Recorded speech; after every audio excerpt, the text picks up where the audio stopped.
So, welcome everybody to our last episode of our Legacy Transformation series.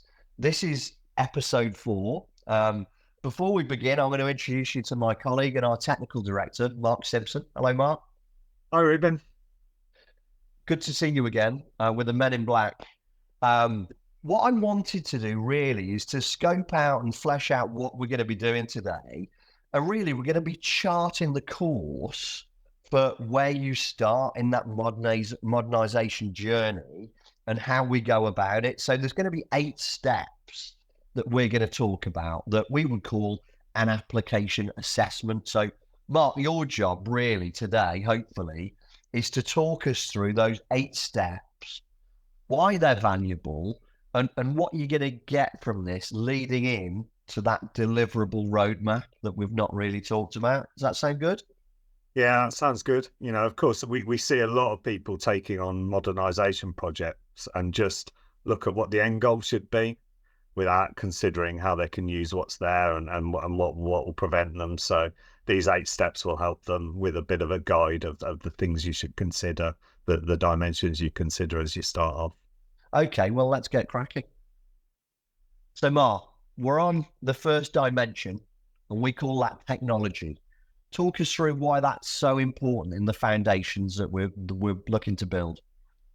Yeah, so obviously any enterprise application is layered based on a number of different types of technology in there, and really understanding which of those technologies have to be replaced, which of those technologies can be improved and leveraged within the solution, because absolutely essential. It's very rare that you can just throw everything away and start afresh, anew.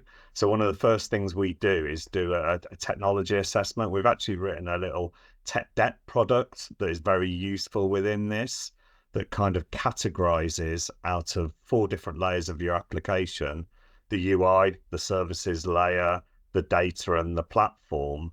Which of those technologies is strategic to you, which is non-strategic, which could be used in the new modernization solution, and what is mandatory to kind of replace around that. Okay. And we look at strategic or non-strategic under a number of different questions we ask about that. How current is that technology? Is it supported by the vendor or the community? Can you get skills in that area? Are the security vulnerabilities within it? How long does it take to make a change in that technology? So all of these different things will feed into sort of a bit of a technology debt map, or a technology assessment map, to say these are the elements that we must consider decommissioning, or these are the elements that we could reuse as part of this. Okay, well, that sounds good. That sounds good. The tool that you were on about, that sounds really exciting. When are we going to show that to the world? Well, it's really interesting because as part of our technology stack, we've been monitoring tech debt for a number of years, actually, and really trying to understand a bit more of a roadmap for replacing each of those, being more strategic for keeping on the strategic technologies. So I'd been using a tool that we'd sort of built internally, and we're trying to productize that a bit, and we think this will be valuable for everyone else. And that tool not only kind of gives you a sort of a red, amber, green status of your technology and some advice around it, but it allows you to put a figure, a monitoring figure. For us, it's related to the revenue that we get from that product. It could be the value to your customer. It could be the number of users. So, this hopefully can help others, and we can use it. We use it with a number of different customers, but hopefully that'll be a good start as one of the tools in your assessments, to see where you should focus your sort of technology modernization. Okay, that's great. It should be available within, kind of, yeah, certainly in the springtime, we're going to kind of launch it on our site, I think. So number 2, Mark, and equally as important, architecture. Talk me through that. Yeah, this is really important for us to understand how we will do a roadmap of moving from legacy to your new design systems. So one of the key things we'll look at is the architecture. How modular is it? Are things tightly coupled together? Do you understand what's in your architecture? Do you understand how the the security layers, the user authentication is layered on top of it? Do you understand where logic is in your application? Which layer is it in? Has logic bled into the wrong layer? And actually if any change requires a deployment of the whole app across all the layers, then it's a lot harder to sort of modernize from that. So there will be things that we look at that will help us take strategies for modernization, but there may be things that we want to improve in the legacy before we start modernizing it, split some things up so that we can coexist over time. If elements of the architecture can't be changed in isolation, then that is going to hamper us in any modernization roadmaps. So again, it's worth understanding those risks, where the architecture risks are, and coming up with strategies of how we deal with those, rather than hitting those roadblocks when we're trying to implement some new functionality on a more modern kind of architecture. And that's really interesting, because that's a very GW thing, right? So decoupling things and really de-risking, right? That's what we're talking about there. Is that right? Yeah, I think the reality for anything is that any modernization projects cannot be done in big bang. You can't just move to the new architecture. So you've got to go incrementally within it. So, I'm not suggesting you do a whole kind of, really kind of deep architecture up front, but you've got to understand the current architecture, and you've got to understand how you will move that to the new architecture. And that work up front, it can only be kind of a short sprint kind of spike to say, how are we going to evolve this architecture for this solution? Evolving the UI, evolving the data model are all different dimensions, but the architecture to me is something that's kind of close to our heart of getting right. Yeah. So I think what perhaps is easy to miss sometimes in regards to the architecture is the integration side. Do you want to talk to me a little bit about that? Yeah, absolutely. Good point, Reuben. So, no enterprise products work in isolation these days. So we are working with one large global client, and they're trying to modernize a back end system, something that's running their business, and they've identified all the integration touch points to other application, and the count is in the hundreds. It's not tens. There's a huge task, so they can modernize that application and transform it. But how do they make sure that the dependent apps still work, and the things they are depending on to add value can integrate to the new solution? So integration is a key part of architecture. And what we like to do is identify all those integration touch points, try and define very early on how we can test that once we've transformed or modernized the system, that the dependent APIs and services still work. So put those tests in up front, define how we'll validate that.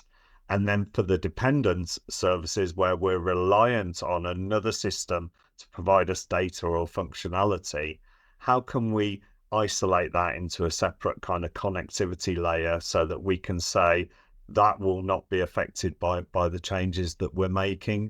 And sometimes we might need to scaffold the solution a bit, put in an integration layer before we have confidence that we can modernize the product that we're trying to modernize. So again, a little bit more thought up in front to try and get the stability in all those integrations working first of all will certainly help you down the road when you're trying to upgrade the functionality in the modernized app. No, that's brilliant. It sounds like already everything's really about future proofing for innovation. We talk about it all the time. We talk about it in every single thing that we do. Innovation. But if you haven't got that solid platform, it's impossible, right? Yeah, and I think that hopefully the reason that people are modernizing applications is not to just keep it in support and because they feel they have to, but it's because there's some business innovation that they want to bring into the solution. So get that structured right, and then that's going to make that more feasible. Right, we're on to our next one, number 3, and it's data. We always talk about being data first. So talk us through why that's so important.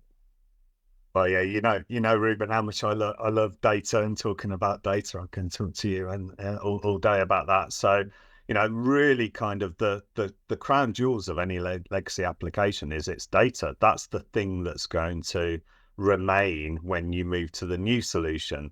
So unless you can do something like isolate that data and keep it running for any legacy items. I see a lot of insurance companies have an open book system and a closed book system. But to me, it doesn't feel right. This is your data. This is what you've been running your business on. Make sure you can use that in the new solution.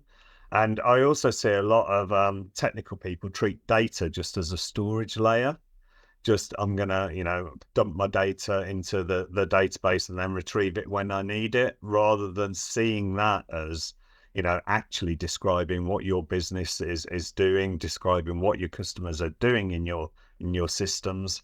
So I'd say this is probably the biggest determinant on the risk of a modernization and the success of a modernization. Get your data strategy right. So how we would approach this is we would look at the current legacy structures and ask one really important question. Does that data model still represent logically what the business does? Is it the DNA of the business? All right. So we would look at that storage that might have been designed 25 years ago, and ultimately businesses do change, how they interact with their customers change. But the essence of them, the data that they are capturing and providing, at essence, probably doesn't change over those 25 years.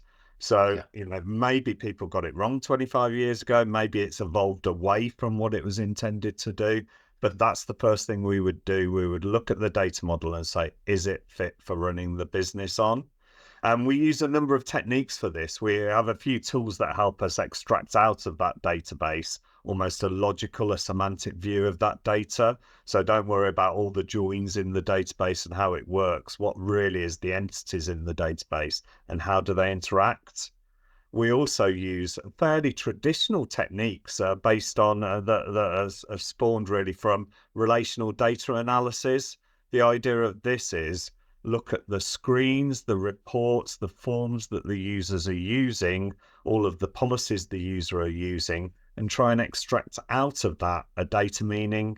So saying when a user uses this screen, what are they interacting with the screen? What data are they interacting with?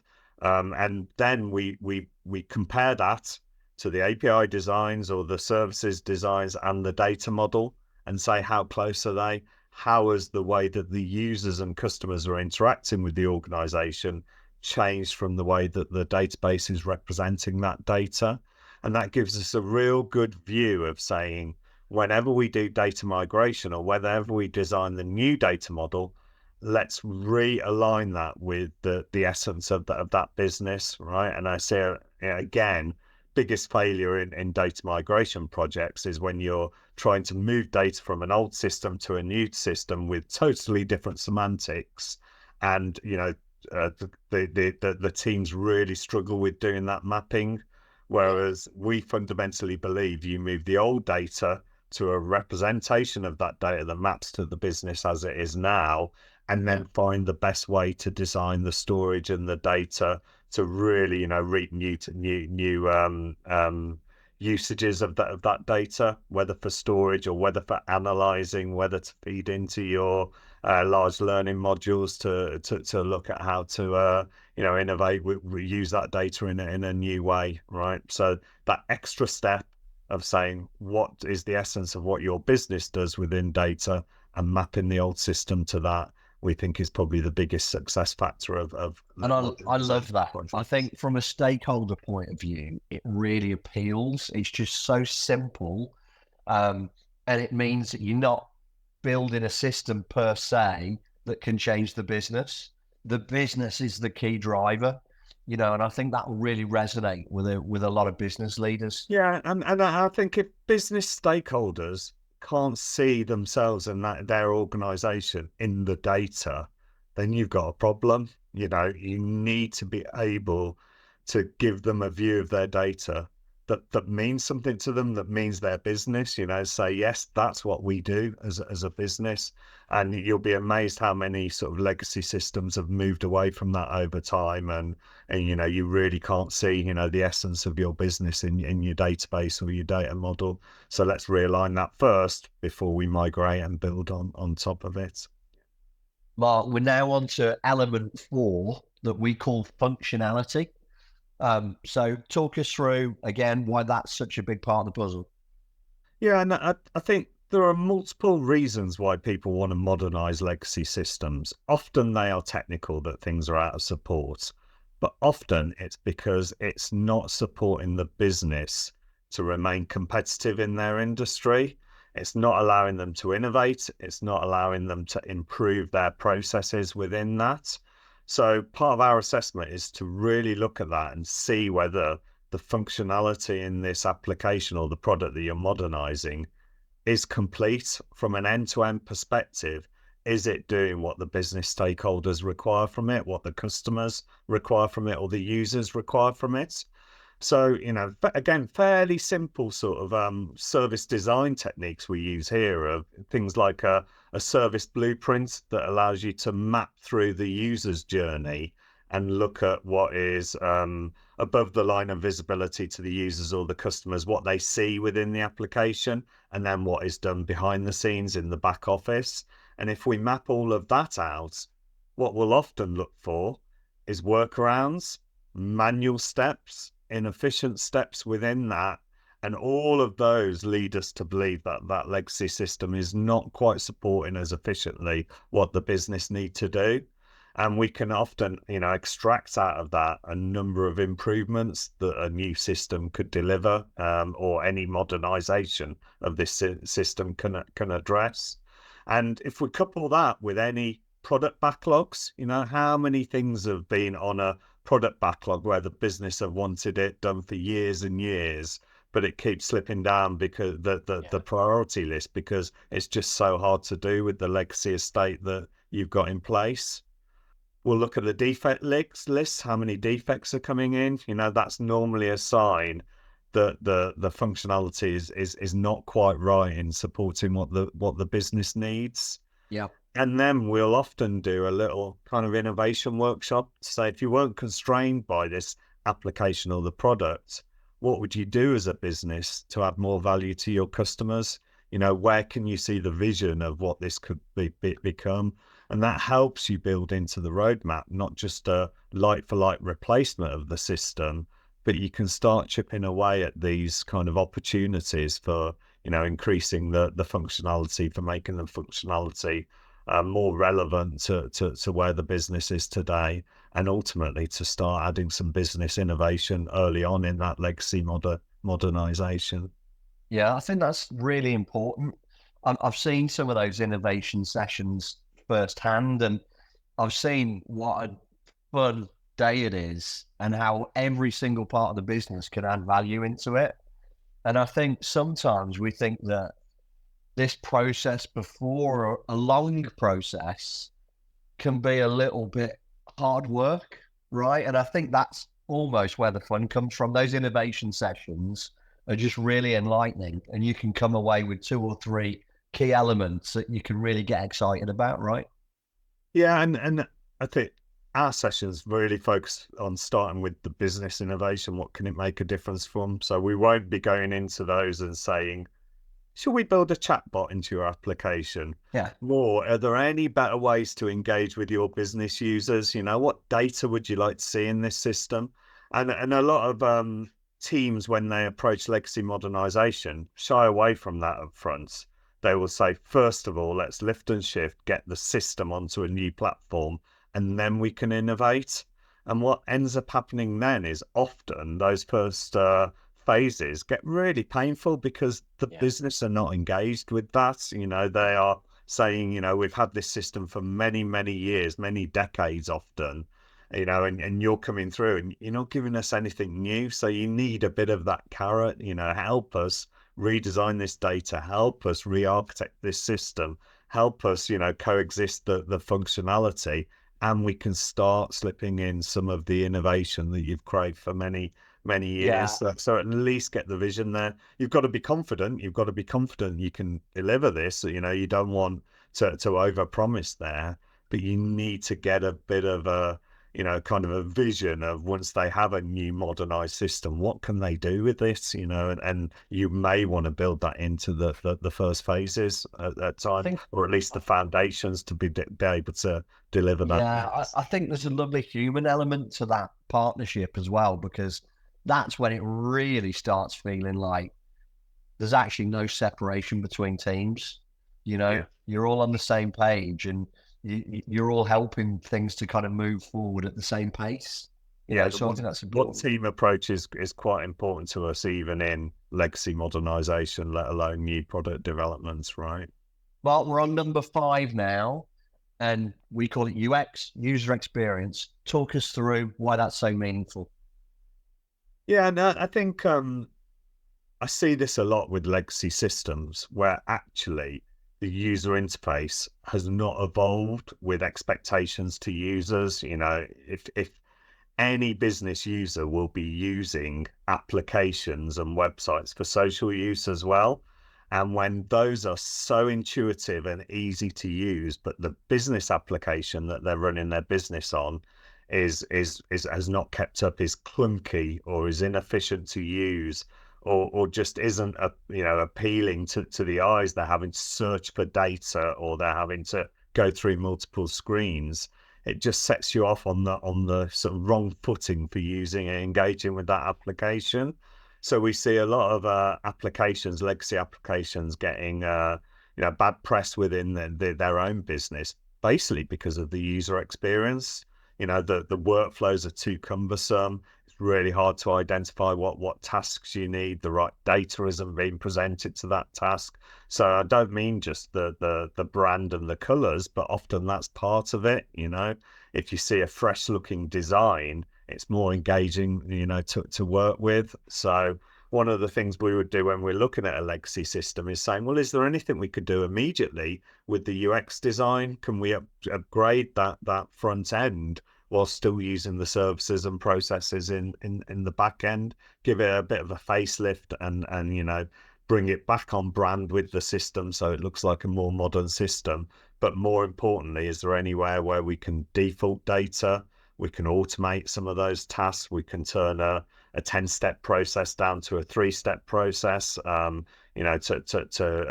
almost sort of promote for those business users to be more engaged in using it. And then we can start on improving some of the things around the back office and the back end.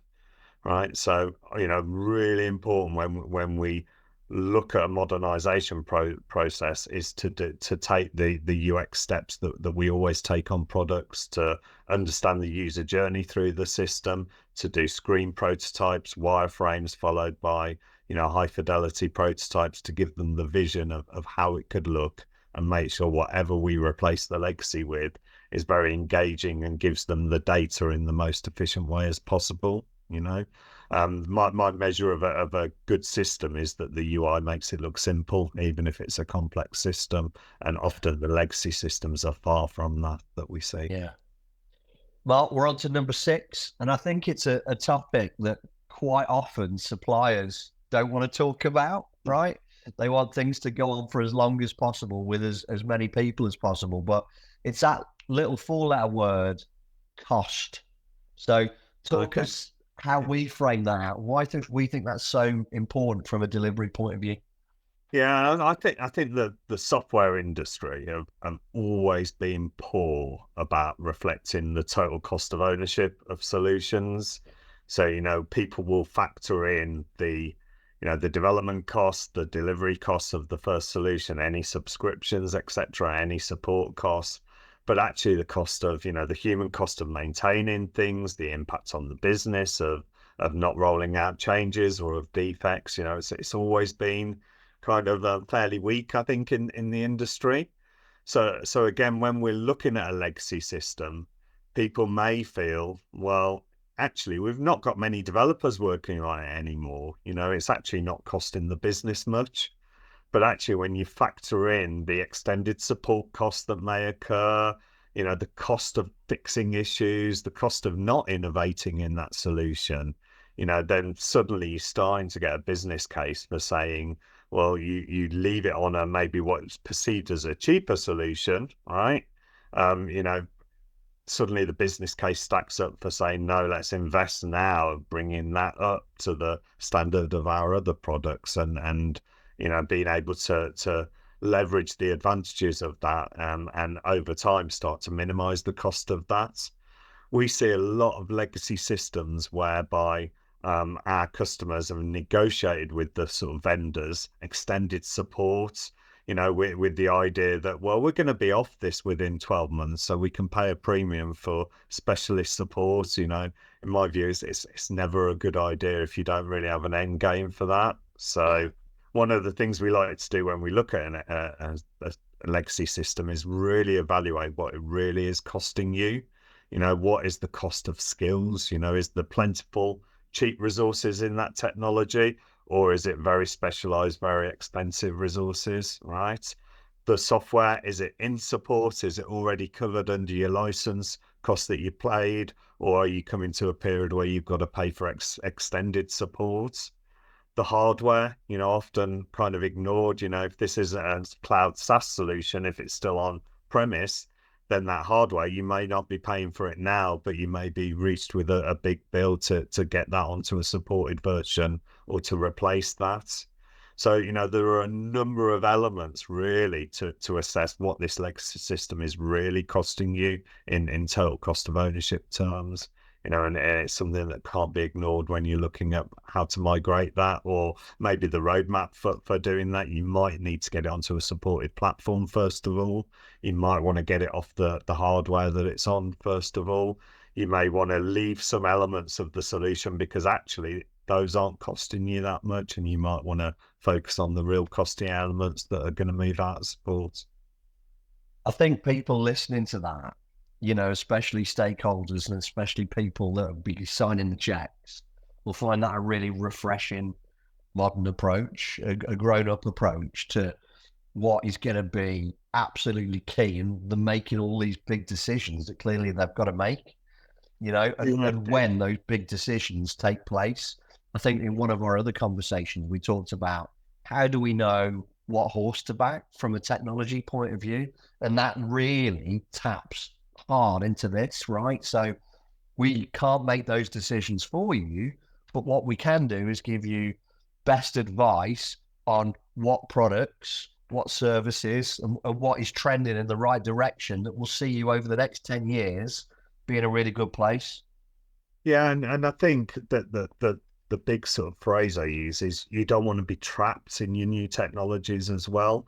So you Yeah. want to come up with an approach. I see a lot of people who feel they're trapped, they've got the backs to the wall on their legacy systems. They're having to pay the vendors, you know, extended support because the effort to get off it is more than that extended support. So as we look about this modernization, let's consider that up front, you know, let's consider how we can build in options to make sure that, you know, we're not tied to one cloud vendor, or we're not tied to a particular product that is, you know, we're beholden to the vendor as to what the costs of that is. Let's put an architecture in place that allows you to be you know, a little more agile and to be able to move if the cost gets prohibitive. Number 7, Mark. So 2 to go. This one is knowledge. What do you mean by that? Yeah, so if we're approaching a modernization project to take a legacy system and to try and, you know, change it, evolve it, replace it with something new that maps to the business, it is crucial that all the knowledge that has been put into that system over the last 20, 30 years is extracted and retained. So I see some projects, some modernization projects where a whole new team comes in and says, we'll just build this from scratch, right?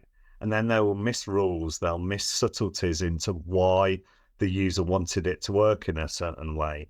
So if we can extract that knowledge from that legacy system, we're in a much better place to be able to improve that solution while still maintaining and keeping the important logic, you know, that was so important when it was put in. However, the challenge with this is you go to any legacy system and ask someone to say, can I see the documentation for this? You'll get one of a number of answers that might start with, well, there's no documentation, I don't think, or it's that one person over there that's all the documentation's in their head, or we did have documentation, but the person maintaining it has left, so we don't know whether it's up to speed. So a huge challenge when looking at modernizing a legacy system. How do you extract out that knowledge on that system and make it available, to the new team or the business users to be able to use? When we build a team for any legacy modernization projects, it's really important we have a mix of people knowing the new technologies and skills and the new logic we're going to put in the new innovations, and members of the team who understand the legacy technology stack, and the legacy business. So really important to identify from a business perspective, who are those SMEs who know the current system and know where you want to go in the future. How can you extract out their knowledge? They have probably got things documented, but it might be in Word documents, it might be in wikis, it might be just in their policies, but let's extract that out. Let's put that into, kind of documentation for the new system. You'll then have technology staff, you'll have expert developers, you'll have them. They may have documented some of the solution, they may not have. They may say there is documentation, but we don't trust it. Let's get that abstracted out. Let's get it into a set of business rules, a set of tests for the new system. We spend quite a lot of time constantly trying to automate the extraction of knowledge from systems and from documentation, and actually some of the new sort of AI tools that we're looking at now really help with that, to get the semantics of what things are meaning. There'll be information in comments in code, the way the code is structured. There'll be specifications, there'll be wikis. We have support run books in a lot of our systems that become really important. There's this disparate sort of knowledge base spread across everything. Really important to us to extract out the value from that and to try and define that into something that is a blueprint for the new system, right? So, put a bit of effort into trying to get that knowledge. Don't take there is no documentation as an answer. There must be something. If you have a support call, where would you go to understand, how that should work? Very often people say there's no documentation, but then there'll be a set of test scripts that describe how the system works, so you can look at that. Or they would say, well, I'd go into GitHub and I'd look at the comments on the code. Great, there's where the knowledge is, right? So extract as much of that out as possible, get it as a blueprint for the new system, for the rules and the logic in the new system. No, that makes sense. The Columbo phase. Mark, we're on our last one. We're on number 8, and it's around agility, or as we call it, kind of time to value. Talk us through why that's last in the order, but also why that's so important.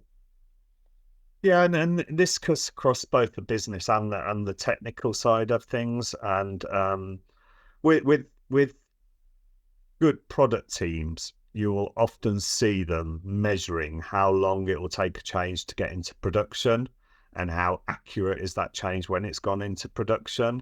There's a set of metrics that a lot of our software engineering teams called DORA metrics, which measure the effectiveness of getting changes into production.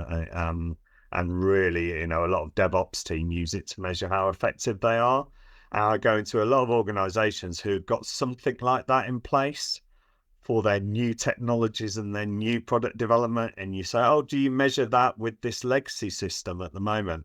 And they'll go, no, I can't, because I can't get the metrics out of our database deployments, or, we're in a 6-month cycle of releases on that, not a monthly or a weekly cycle of releases. We can't put software to live without it immediately being enabled, things like that. So there's a number of reasons why the agility in the legacy systems is not the same as what the business have come to expect in the new modern engineered software, right? Okay. So this could be because of the team structures. It could be because there's disparate teams for each of the layers. There's a set of database developers and a set of UI developers separately. It could be because there's not really a target operating model for this system. It's something that's been in place for a long time, and it gets just thrown over the fence to production, and production, just pray that, just really hope that there are no bugs after that release, and sigh of relief once the end of Monday comes after a release. Could be Yeah. the delivery methodology, because not much change is happening in it. Maybe it's very waterfall in its nature. A change gets defined, and 3 months later it makes it into production. So this whole kind of measure and monitor of how agile it is, how a change happens in the legacy system, and once the business users start getting value to it, often that is really protracted, that measure. So we always like to look at that and say, what is the process for this, and how can we change that? How can we improve it? Where are the points in that delivery process that's meaning you can't change this rapidly, right? Is it around the database deployments, because it's on a monolithic database where you've got to do lots of extra impact assessments? And this is one of the assessments we will often do to justify moving to the next systems and to prove early value from the new systems.